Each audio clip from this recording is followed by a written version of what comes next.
Strikes, work stoppages, industrial actions. It's 2023 and America's labor force is up in arms. But what's driving this isn't artificial intelligence or COVID, but rather fundamental theories that economists have noted for decades. What are they? Let's dive in.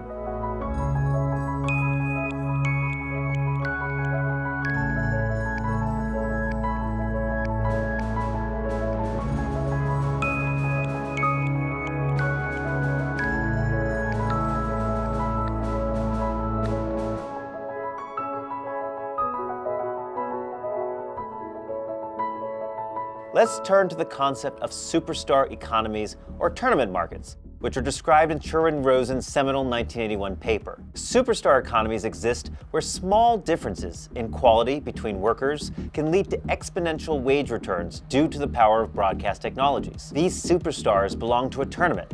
They all start at the beginning, and the biggest winners make extraordinary salaries. You play to win. Income inequality between the handful of winners and everyone else is extremely wide. What's happened in America is that the superstar economy has expanded far beyond traditional media or athletics to all forms of professional work. Superstars win, but the hollowed-out economy limits opportunity for everyone else. Now let's turn to a second important trend, and that is William Baumol's classic 1967 paper on what he would ultimately dub cost disease. Many workers are able to switch jobs, which means that jobs that might seem completely different ultimately compete for the same talent and therefore have to offer equivalent compensation. These two trends, the superstar economy and cost disease, explains a lot of what we are seeing in America today. Take, for example, the US military.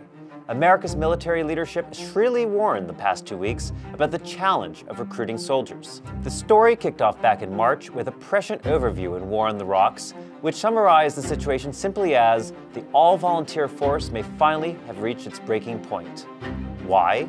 The number of young people who are qualified to serve dropped from 29% to 23%. Military recruiters are competing directly with the restaurant in my neighborhood with a bold letter sign offering $25 an hour for starting workers, no violent warfare training, hopefully, required. Now take the example of the actors' strike underway right now. It's a function of the superstar economy, where many people can see the winners of the tournament. But now with the rise of AI, the risk is that many of the people who don't make it to the upper reaches of superstardom will be left with practically nothing. We should expect more challenges in labor markets because cost disease and superstar economies are intersecting and expanding, forcing more worker dislocations, more labor actions, and more complexity in work.